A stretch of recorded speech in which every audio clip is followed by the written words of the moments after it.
Psychological hacks जो हमारी life को आसान बना देंगी।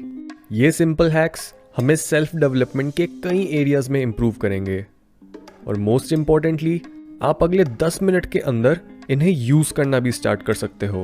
नंबर 17, अगर आप अपनी मेमोरी और प्रोडक्टिविटी को बढ़ाना चाहते हो तो ट्राई करो कि आप दोपहर के टाइम आधे से 1 घंटे की नींद जरूर लो। कई स्टडीज में पता लगा है कि जो लोग दिन में सोते हैं उनके ब्रेन सेल्स उनकी मेमोरीज को ज्यादा पक्का बना पाते हैं और शरीर को एक्स्ट्रा रेस्ट मिलने की वजह से वो दूसरों के कंपैरिजन में ओवरऑल काम भी ज्यादा कर पाते हैं। नंबर 16, क्या आपका मूड ऑफ है? ये बेस्ट टाइम है अपना रूम या फिर घर साफ करने का, क्योंकि हमारा दिमाग हमें हर अचीवमेंट के लिए पॉजिटिव हार्मोन्स के साथ रिवॉर्ड करता है और अपनी सराउंडिंग्स को साफ करके हमारे दिमाग को ऐसा लगता है कि हमने कुछ अचीव करा है और हम खुश हो जाते हैं। नंबर 15, अगर आपको सोने में प्रॉब्लम होती है तो अपने दिमाग को शांत करने के लिए आप इस साइकोलॉजिकल हैक का यूज कर सकते हो। यानी 4 सेकंड तक सांस धीरे धीरे अंदर लो, फिर सांस छोड़ो और दोबारा 7 सेकंड तक सांस अंदर फिर बाहर और फिर से 8 सेकंड के लिए सांस अंदर लो और फिर बाहर। ये हैक आपके दिमाग तक ज्यादा ऑक्सीजन पहुंचाएगा और आप ज्यादा रिलैक्स्ड फील करोगे। नंबर 14, कभी भी किसी से बात करते टाइम या जैसे फिलर वर्ड्स यूज करने के बजाय प्रैक्टिस करो कि आप उस टाइम पर कुछ भी बोलने से पहले उस बारे में सोचने के लिए छोटा सा पॉज लो। इससे लोगों को ये नहीं लगेगा कि आप कुछ छुपाने या फिर झूठ बोलने की कोशिश कर रहे हो। नंबर 13, जब भी आप किसी से हाथ मिला रहे हो ये पक्का रखो कि आपका हाथ गर्म हो, क्योंकि एक गर्म हाथ दूसरों की नज़र में आपको ज़्यादा डिजायरेबल और अट्रैक्टिव बना सकता है। नंबर 12, कभी भी दूसरों के पीठ पीछे उनके बारे में बुरा मत बोलो। यानी चाहे आपके आसपास के लोग भी दूसरे इंसान की बुराई कर रहे हों और इवन अगर आप उस चीज़ पर अग्री भी करते हो तब भी आपने उस गॉसिपिंग का पार्ट नहीं बनना। ऐसे जब लोगों को समझ आ जाएगा कि आप दूसरों की पीठ पीछे बुराई नहीं करते तो वो लोग आपकी पीठ पीछे आपकी बुराई करना कम कर देंगे। इस तरह से लोग आपको दूसरों से ज्यादा पॉजिटिव समझने लगेंगे और आप पर ट्रस्ट करने लगेंगे।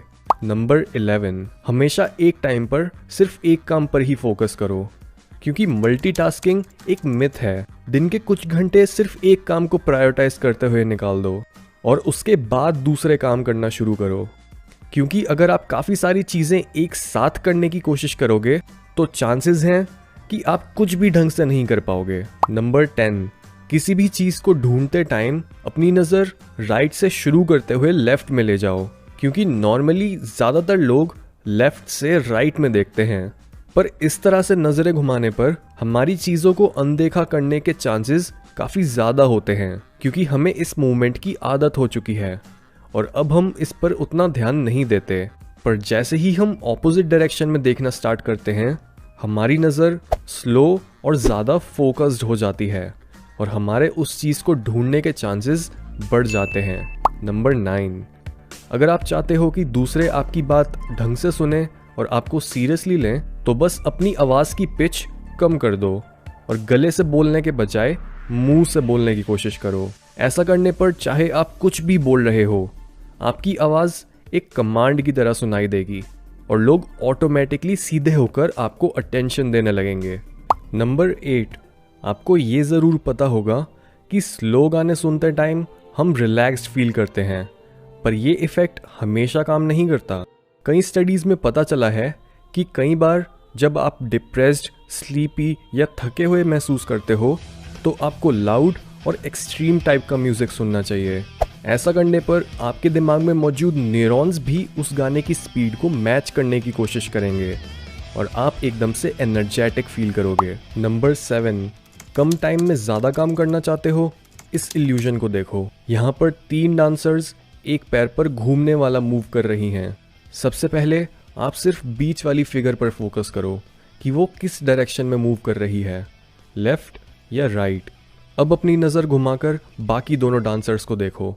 चांसेस हैं कि अब आपको बीच वाली डांसर ऑपोजिट डायरेक्शन में घूमती दिखाई दे रही होगी और अपना मेंटल फोकस बढ़ाने के लिए आपने अपने दिमाग को डांसर को सिर्फ एक डायरेक्शन में देखने के लिए ट्रेन करना है। नंबर 6, अगर आपको कोई चीज़ याद करने में मुश्किल होती है या फिर आप कुछ ऐसा सुनते हो जिसे आप बाद में याद रखना चाहते हो, तो जब भी आप उस चीज़ के बारे में सोचो, अपनी मुट्ठी कस के बंद कर लो।